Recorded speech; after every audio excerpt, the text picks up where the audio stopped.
y'all, it is time for another video, but today it's a St. Patty's Day video. Okay, so for St. Patty's Day, what I wanted to do was just concentrate on one OOAK dress or something, and I know this isn't the thing that it came with, but it was like this, except for it didn't have hearts because this is for a Valentine's one, and it was from Dollar Tree, and you got two bandanas.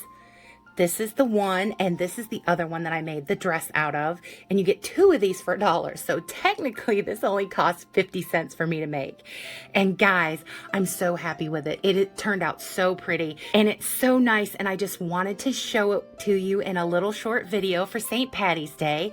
So what I'm gonna do is pull back so you can see all of how big it is and how flowy it is. I absolutely love it. I am going to take a closer look with you guys, pull it closer to the camera so you can see. But this is an Ever After High girl, and I did up her hair in this updo, and I did this little bow on a pin. I just love her hair like this.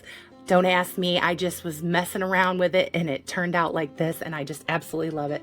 And you can see flowy the gown is, and all the turns and all the folds and all the little cuteness. I love all of this kind of stuff.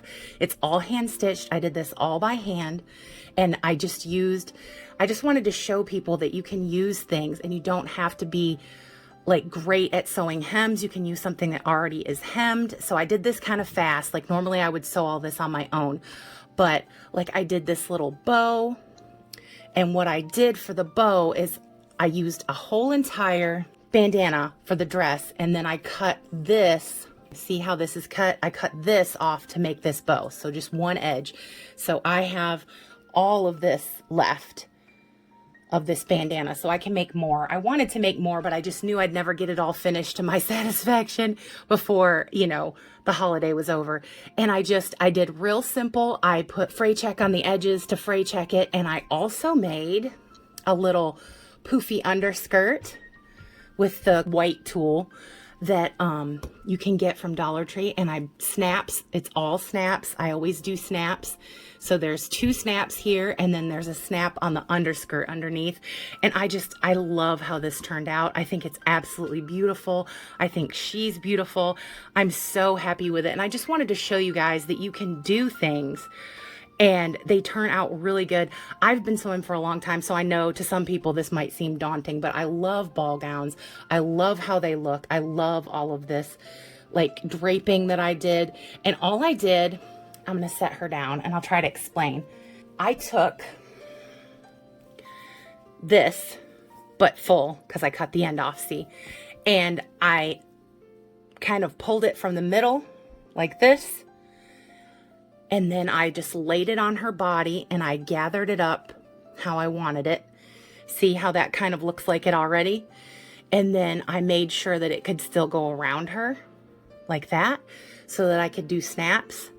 And if anybody's interested, maybe I'll do a tutorial on how I can do a ball gown out of these scarves from the Dollar Tree, because it looks complicated. I know that it does, and it does take a lot of work, but it is kind of simple, at least for me, because I've been sewing for a while. I just thought it would be nice for St. Patty's Day to get at least one done, because I'm still, guys, I'm so sorry, still working on the Valentine's ones, but it's because I did like 5 different outfits, and they're all in various stages of being done. One is like 99.9% complete, and then the other 4 are like 80 to 90%, and then the one is like 50% complete. So I'm just, you know, life happens, so I'm trying to get it all done. But I know you guys won't mind seeing the Valentine's like OOAK outfits after the holiday.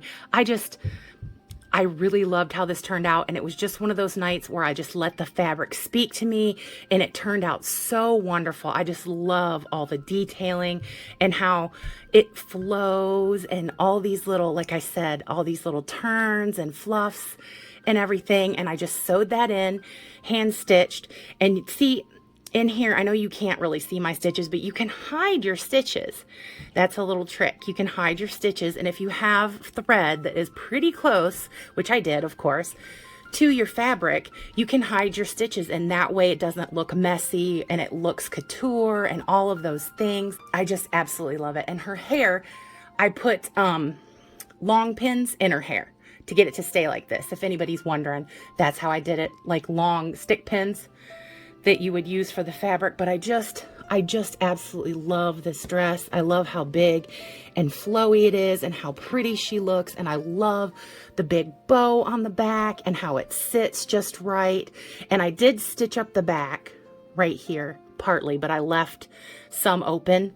And then of course where the snaps are so that you can get the doll in and out. So it's no problem. I didn't do that much sewing on this. It's just more how you place your stitches and how you gather the fabric, and then you can get a big beautiful ball gown like this for your dolls. And I know it's hard to sew for the Ever After High and the Monster High because they're so small, but once you get a hang of it, once you realize that you can do little bodices and all of that stuff pretty easily, that it's not that complicated. And I just wanted to pull out one more time so you can get a better view, like overview, her skirt and how flowy and pretty it is. And I just love it. I hope you guys love it too, because I worked really hard on it. Even though I said it's more simple, I still did work hard on it, because you can't get all of this, like all these lines, without making sure, you know, where you place your stitches and that it'll lay right once you floof it out. So the underskirt does help, I will say, to like give the dress volume, because it did hang flatter to her body without that. So you will need that if you're going to try to attempt something like this. And like I said, leave me a comment. Let me know if you want to see kind of how I did this. Like, I won't do this exact, but I'll kind of do a tutorial where I take one of these bandanas, because I have multiples. Like I have some springy ones and some other ones, and I'll show you how I did it so that you guys can get a feel for hand sewing yourself. So just let me know. Well, y'all, that is all for today. I hope you enjoyed my couture ball gown, St. Patty's Day cuteness. I hope you liked the video, and thank you so much for watching. As always, I hope everyone that's watching is safe, well, and happy, and that all the good things that are in this life that can come to you, I hope they will. I have to say huge subscriber love to all you lovely subscribers. My numbers have gone up again. I'm at 385 as of today, so I just can't tell you how much that means to me. Thank you so very much for all the likes, for all the comments, for subscribing and becoming part of our great big Dolly Barbie YouTube family. If you haven't subscribed yet, you should, because we do all sorts of cool Dolly things here. We do one-of-a-kind gowns, we do thrift hauls, we do unboxings, we do hauls in general, we do everything Dolly fun. So come on in, the water's fine. Join us and become part of our great big Dolly Barbie YouTube family, and you can see all the silliness we get up to. Take care, everyone. Thanks again for watching. Hope you have a great St. Patty's Day. And that's all for today, so you know what I'm gonna say. Bye, y'all.